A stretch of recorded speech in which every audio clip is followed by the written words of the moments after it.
I mean, would you change your plot lines if you discovered them someone somewhere had guessed as to your conclusion? I would not. I did look at some of the websites and read the discussions going on and the people talking about theories and putting forward guesses as to where books was going and what some of the secrets that I was hinting at were. And many of the theories were completely off base and wrong, but some people got it right. And that's when I really wrestled with the issue in like 1999 and 2000, 2001. Okay, these people have figured out something. Should I now change it? And I decided that way lay disaster. I'd laid in clues and things that pointed to a particular thing. And if I now changed it because one person in 1,000 had figured it out, the new solution would not be satisfactory because the clues point in another way. It would be a cheat in a sense.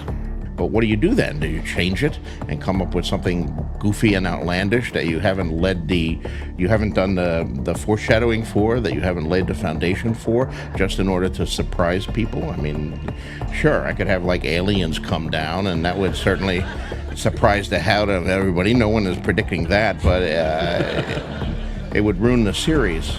And I think some writers do that. And I think that's always a mistake.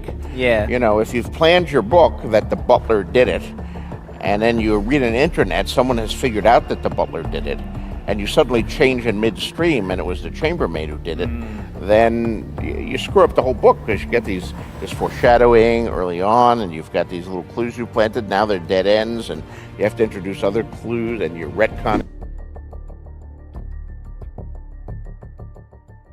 I remember this moment clearly. It was 2021. I opened Twitter and everyone was talking about one thing: the death of Kentaro Miura, the creator of Berserk, one of the most legendary and important manga left unfinished after the author passed away. In 2022, a major interview was prepared between two of the most famous mangaka, Eiichiro Oda, the creator of One Piece, and Gosho Aoyama, the creator of Detective Conan. During the interview, Gosho said something that shocked many fans. He revealed that he had written the ending of Conan 5 years earlier. The reason? He was hospitalized due to a health scare. He feared the day might come when he'd enter the hospital and never come out. So he decided to write the ending in advance as a way to protect his readers. Then in late 2023, the final episode of one of the most powerful anime aired, a series that had always flexed its muscles in all 3 of its seasons, came to an end, but with a disappointing finale it simply did not deserve. And finally, it was Togashi's turn. A famous Japanese TV show aired a special episode about Hunter x Hunter featuring Togashi's personal manuscripts. Togashi didn't directly reveal the ending, but his answers and a handwritten outline sparked massive debate. Yes, ladies and gentlemen, the endings of Japanese stories have always been a hot topic among fans, especially in recent years. I'm sure most of you have heard about Togashi's recent interview and the ending that everyone started talking about and criticizing, mainly because they didn't understand what Togashi was trying to say. So here's how the ending goes, and I'm going to explain it, including many points that no one else has talked about.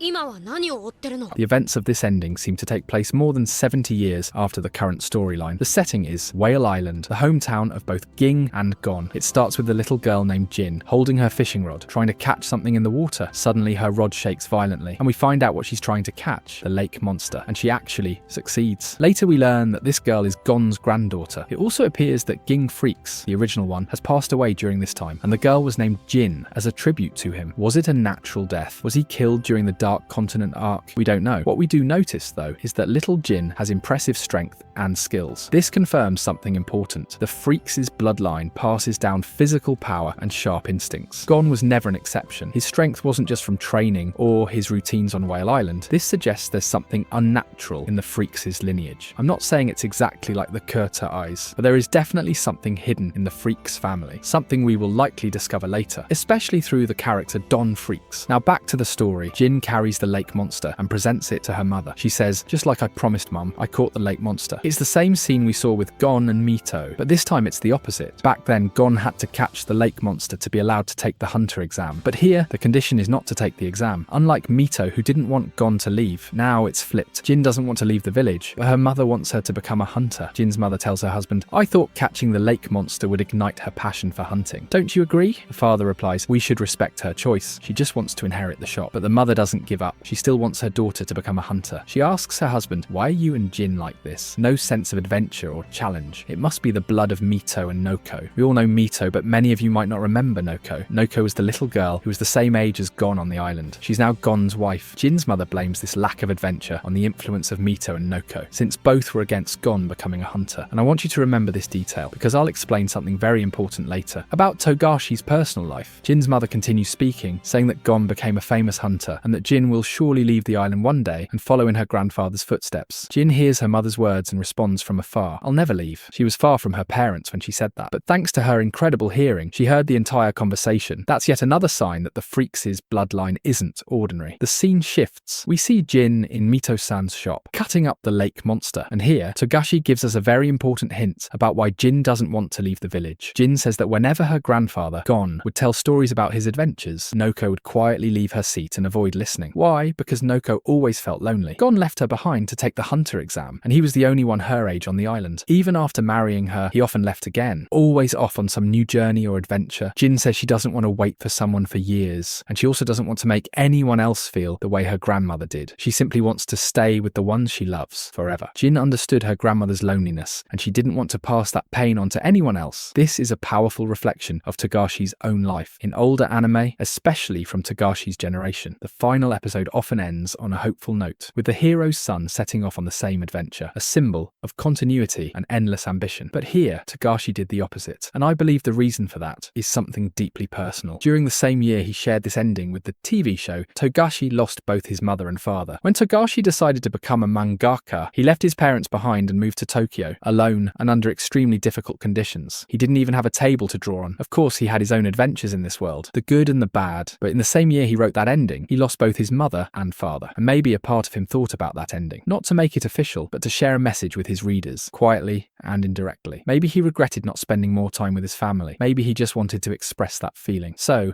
he told the public, this would be the ending if I died and couldn't finish the story. Even in the latest chapters, we see glimpses of Togashi's mindset through the character Broxon. Just like Broxon only wanted a simple life, but had to abandon it because of her new responsibilities with Morena, Togashi too is struggling, trying to finish his story and close the chapter of his life as a mangaka.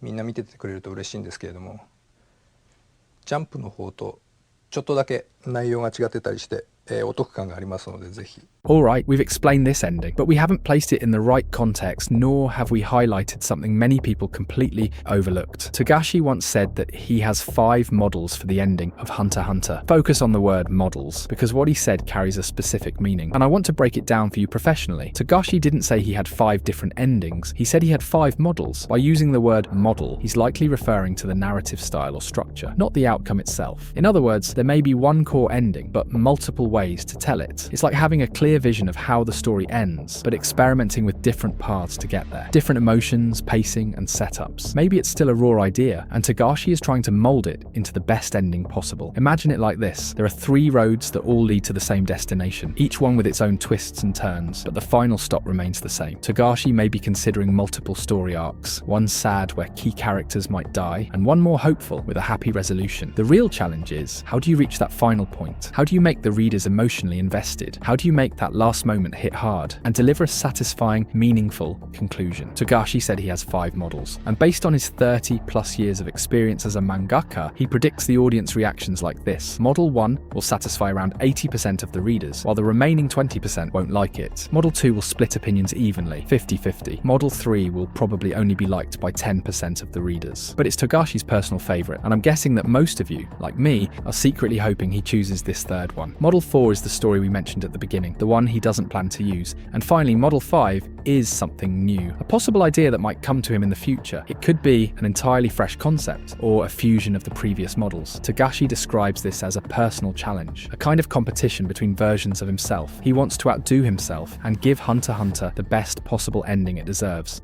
なんだ、食べられないんだ。1万人に1人。ありがとう。Hunter x Hunter is truly a legendary work, and I hope that one day I'll finally get to see its ending. To be honest, I'm not someone who fears endings, and I'm not the emotional type who gets too affected by these things, but I do fully understand the feelings of longing, the fear, and the deep love many fans have for this story, and for Togashi himself. I really hope the manga returns soon. I'm waiting for that ending with all my heart, and I hope it's the ending Togashi truly wants to tell. Just as the four main characters will eventually finish their journey, and just as Togashi will finally rest, having completed his life's work, we too will have reached the end of a long, beautiful journey with this story, with its incredible author, and with his unforgettable soul.